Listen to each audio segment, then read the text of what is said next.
Physics classes. एक बार फिर से राज फिजिक्स क्लासेस में आपका स्वागत है, अभिनंदन है। ठीक है। प्रतिदिन हम लगातार क्लास कर रहे हैं, लेकिन आज कुछ बात भी कर लेते हैं। बात हमें ये करना है कि एक सामान्य छात्र को, एक नॉर्मल स्टूडेंट को एक शिक्षक विशिष्ट बना सकता है। एक सामान्य छात्र को एक शिक्षक विशिष्ट बना सकता है, लेकिन आज आपके हाथ में भी कुछ है जो एक सामान्य शिक्षक को भी फेमस या विशिष्ट बना सकता है।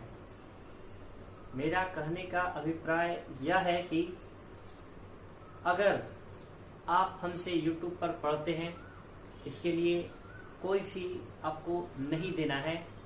ठीक है।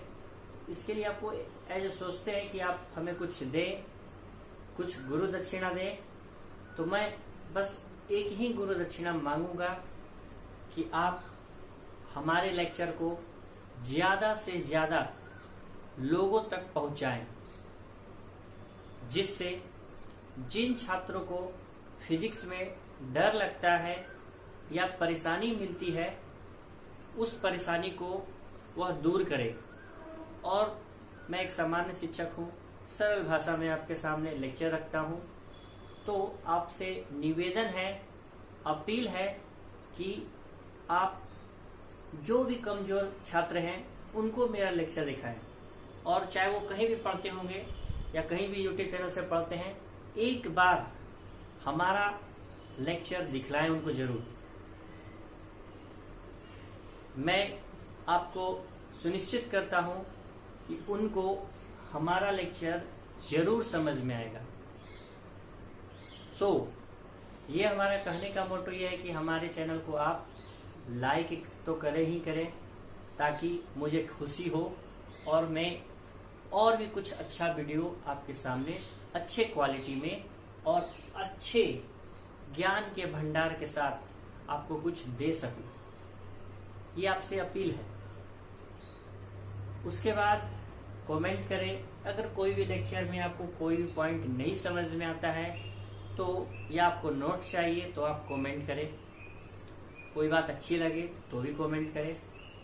उसके साथ साथ जिन छात्रों को हमारा लेक्चर पसंद आया है, तो पसंद आने का मतलब ये होता है, आपको कहीं से कोई भी चीज, आप घर पर या मार्केट में जाते कोई सामान आप खरीदते हैं तो बोलते कि हाँ, ये कंपनी का मैंने चीज लाया था और ये काफी अच्छा है।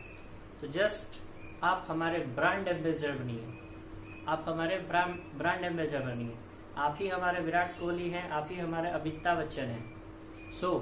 आप हमारे ब्रांड एम्बेसडर बनिए, ताकि हमारे चैनल को, हमारे क्लास को आप पहुंचा सके एक ऐसे लेवल तक जहां तक कोई दूर दूर तक न हो। आप में वह ताकत है, आप में वह हिम्मत है। आपको पता होना चाहिए कि 65% भारत का आबादी, इंडिया का जो पॉपुलेशन वो 65% है। युवाओं तक हमारी बात को ले जाइए, हमारे लेक्चर को ले जाइए, ताकि कोई भी फिजिक्स से डरे नहीं, भयभीत न हो कि यार मुझे फिजिक्स नहीं आता है। ठीक है। ज्यादा आप टाइम को बर्बाद न करते हुए हम आते हैं आज के टॉपिक पर। नए स्टूडेंट जरूर देखें इसको, और कमेंट बॉक्स जरूर, मतलब आप वीडियो देख लिए तो कमेंट जरूर किए, yes I am a new subscriber and I saw your lecture, and whatever you feedback you want to give, you can. Okay. Application of Gauss law. Gauss law का application हम लोग पढ़ने जा रहे हैं। ये one of the best derivation for CBSE board और Bihar board और other state, UP board and Jharkhand board 2।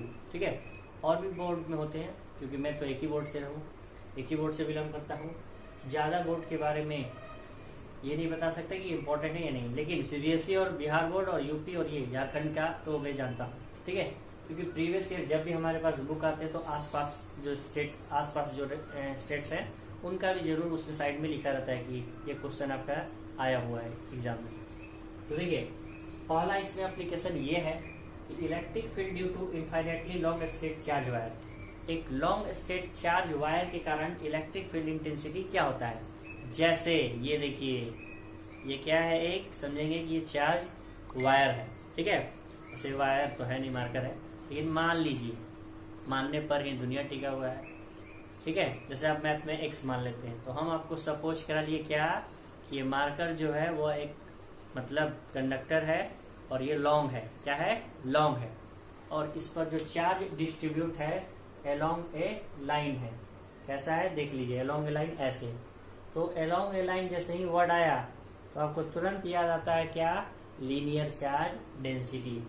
तो ध्यान से देखिए, हमने एक लॉन्ग स्ट्रेट वायर बना लिया, एक लॉन्ग स्ट्रेट वायर बना लिया, ठीक है।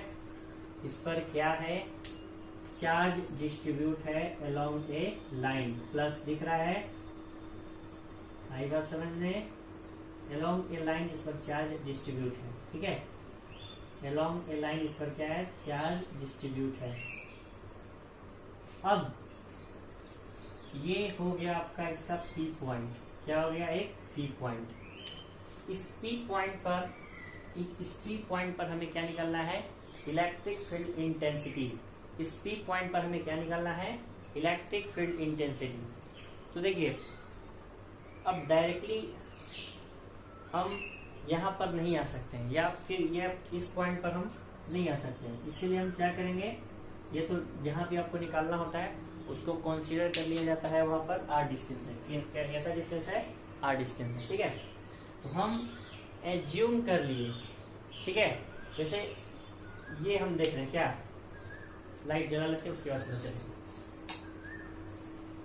देखिए जैसे कि हम एज्यूम कर लिए ये एक अलोंग लाइन है, अगर इसका हम साइड देखते हैं तो ये सिलिंड्रिकल बनेगा। कैसा बनेगा, यह है लाइन, लेकिन इसका जो छाया बनेगा वो कैसा बनेगा, सिलिंड्रिकल बनेगा। कैसा बनेगा, सिलिंड्रिकल।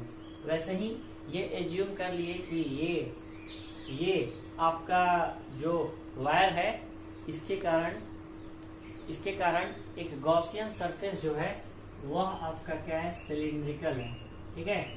ये क्या है आपका, सिलिंड्रिकल है, और इसका रेडियस जो है वो आपका क्या है, आर है। रेडियस जो है वो आपका क्या है, आर है, ठीक है।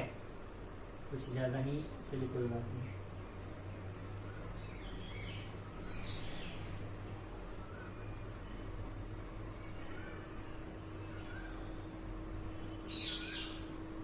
आप लोग बीचों बीच बना लीजिएगा, दोनों तरफ बराबर होना चाहिए, ध्यान से देखिए। तो यहाँ से ये डिस्टेंस ये आपका आर है, ठीक है।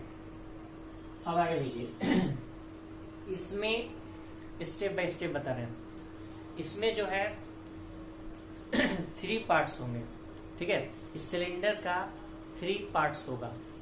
कौन कौन सा पार्ट्स होगा, टॉप फेस, कर्व फेस और बॉटम फेस। इसको हिंदी में क्या बोलते हैं, शीर्ष फलक, वक्रीय फलक और बॉटम मतलब आपका आधार, ठीक है। तो ध्यान से देखिए, आधार फलक, तो ये हो गया आपका कंप्लीट। अब यहाँ पर 3 फलक कौन कौन सा है, ध्यान से देखिए।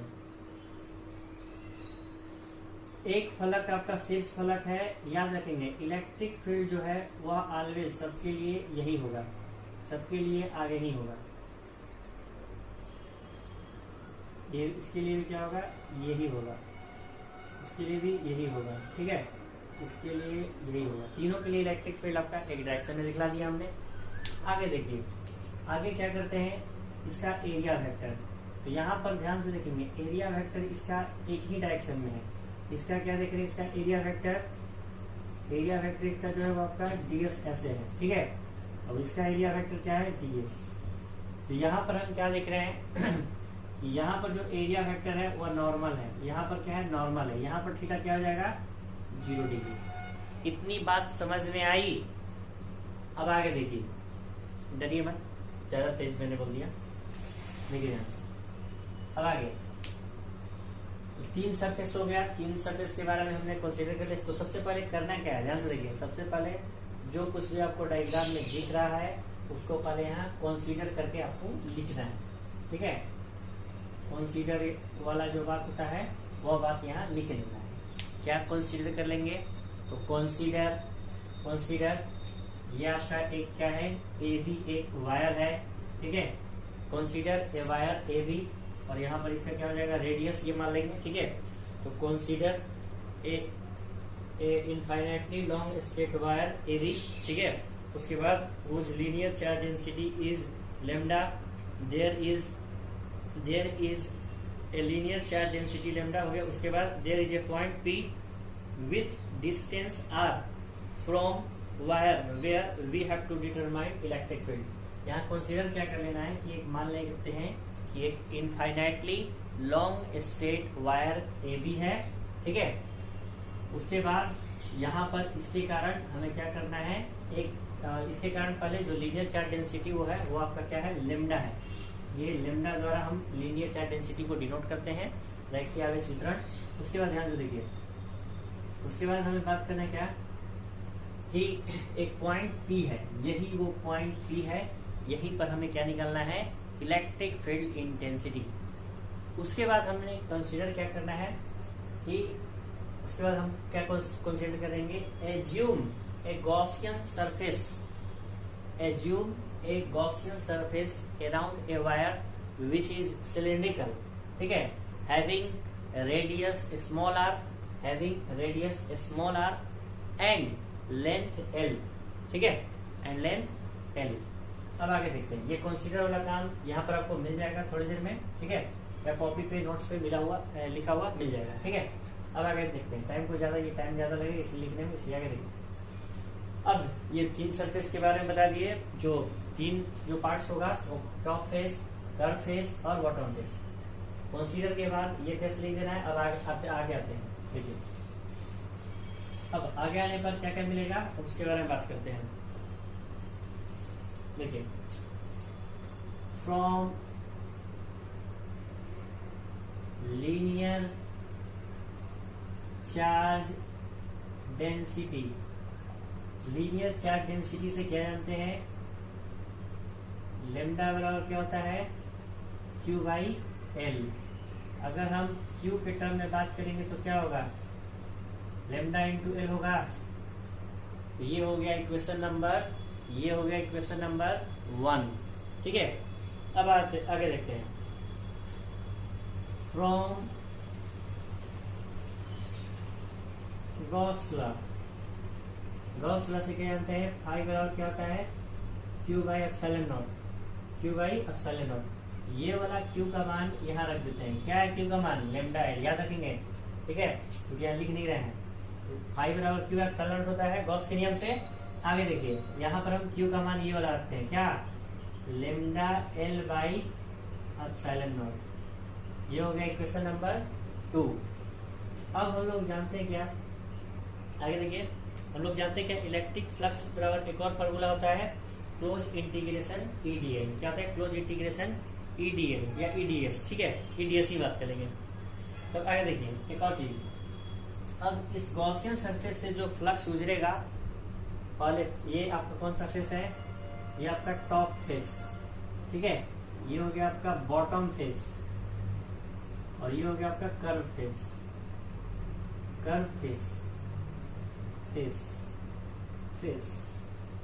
ठीक है, टॉप बॉटम और कर्व, ये बात समझ में आ रहा है। तो इससे हम क्या करेंगे, इस गॉसियन सरफेस से जितना फ्लक्स क्रॉस कर रहा है, पहले हम टोटल फ्लक्स के लिए बात करते हैं। तो total flux through Gaussian surface, तो क्या हो जाएगा, टोटल फ्लक्स, कुल फ्लक्स कितना हो जाएगा, तो फाई लिख देंगे और यहाँ टोटल बात करेंगे, क्या हो जाएगा, तो क्लोज इंटीग्रेशन क्या हो जाएगा, ईडीएस, ठीक है, फिर क्लोज इंटीग्रेशन ईडीएस, ठीक है, फिर एक और चीज देखेंगे, ये पहला वाला पार्ट के लिए, दूसरा पार्ट के लिए, फिर तीसरा पार्ट के लिए क्लोज इंटीग्रेशन ईडीएस। ठीक है, क्लोज इंटीग्रेशन ईडीएस, ये हमें ध्यान देना है। ठीक है, एक और चीज है, देखिए इसमें याद रखेंगे, टोटल का बात करेंगे। देखिए इसका मतलब और इसका मतलब क्या होता है, अगर ये बात कर दिए तो पूरा सरफेस फ्री हो गया। तो इसलिए हम लोग क्या करेंगे, यहाँ पर इधर जो आएगा वहां पर लिखेंगे। टोटल के लिए बात करेंगे तब होता है, अगर एक के लिए बात करते हैं, एक एक पार्टिकुलरली बात करते हैं तो उसके लिए नहीं होता। तो पहले ऐसे लिख लेते हैं, देखिए ध्यान से, पहले हम एक के लिए बात करते हैं, टोटल फ्लक्स का। ऐसे तो फ्लक्स का फॉर्मूला ये होता ही है, ईडीएस। ठीक है, क्लोज इंटीग्रेशन ईडीएस। तो टोटल पार्ट्स कितना कितना है, तीनों को अगले स्टेप में दिखाते हैं। फाई बराबर, पहला वाला के लिए बात करेंगे तो यहाँ पर अब क्लोज नहीं देंगे क्योंकि बारी बारी से एक क्या बात कर रहे हैं। तो ईडीएस, ठीक है, फर्स्ट अब डायरेक्ट बात कर लेते हैं। पहला पार्ट में कितना डिग्री है, कॉस, यहाँ 1 लिख देंगे, कॉस कितना डिग्री है, 90 डिग्री है।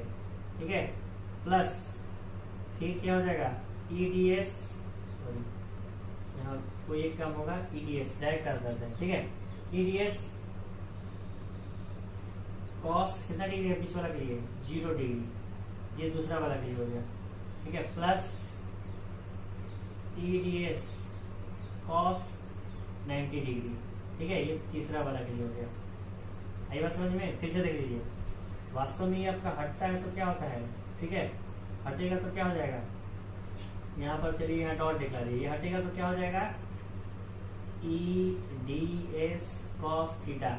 अब सबके लिए थीटा अलग अलग है, तो पहला वाला के लिए 90 डिग्री है तो ईडीएस कॉस 90 डिग्री, दूसरा वाला के लिए ईडीएस कॉस 0 डिग्री, तीसरा वाला के लिए ईडीएस कॉस 90 डिग्री। तो देखिए इसके कारण इलेक्ट्रिक फ्लक्स 0 हो जाएगा, इसके कारण 0 हो जाएगा, बचा के इसके कारण। तो फाई बराबर जो आएगा, क्या मिला, नेट फ्लक्स जो है 5 टोटल है, ये हो जाएगा ई डी एस, क्या हो जाएगा, ई डी एस। ठीक है, अच्छा ये इतना ही दिख रहा था आप लोग को, चलिए दिखाते हैं, फिर से देख लीजिए, ये फाई बराबर E D S cos 90 degree, E D S cos 0 degree, E D S cos 90 degree, 90 वाला 0 हो गया, बचा क्या, ये वाला ईडीएस वाला को हमने यहाँ लिख दिया। ठीक है, आगे देखते हैं, आगे में क्या करेंगे, देखिए ध्यान से, अब इसको थोड़ा सा डिराइव कर लेते हैं। डिराइव कैसे करेंगे, तो देखिए इसके लिए क्या करना है हमें, इस स्टेप के बाद आगे आते हैं,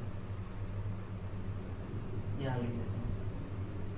तो ये आपका क्या हो जाएगा, फाई बराबर ई को बाहर निकाल देते हैं, बचा क्या, ds। ठीक है, ई ds। अब यहाँ टोटल आप दे सकते हैं। ठीक है, यहाँ पर टोटल ये आपका आ चुका है, तो ई ds। उसके बाद क्या करेंगे, ई यहाँ लिख देंगे, ds का इंटीग्रेशन क्या होता है, s, ds का इंटीग्रेशन क्या होता है, s। ठीक है, लिमिट रखना हो तो 0 से फिर वही हो जाएगा, इसलिए ई ऐसे लिख देते हैं। ठीक है, ये 5 बराबर आ रहा है, याद रखेंगे। अब ये ऊपर में आते हैं हम। ठीक है, इस स्टेप को ऊपर लिखते हैं, देखिए ध्यान से, थोड़ा सा अब अप कर लेते हैं।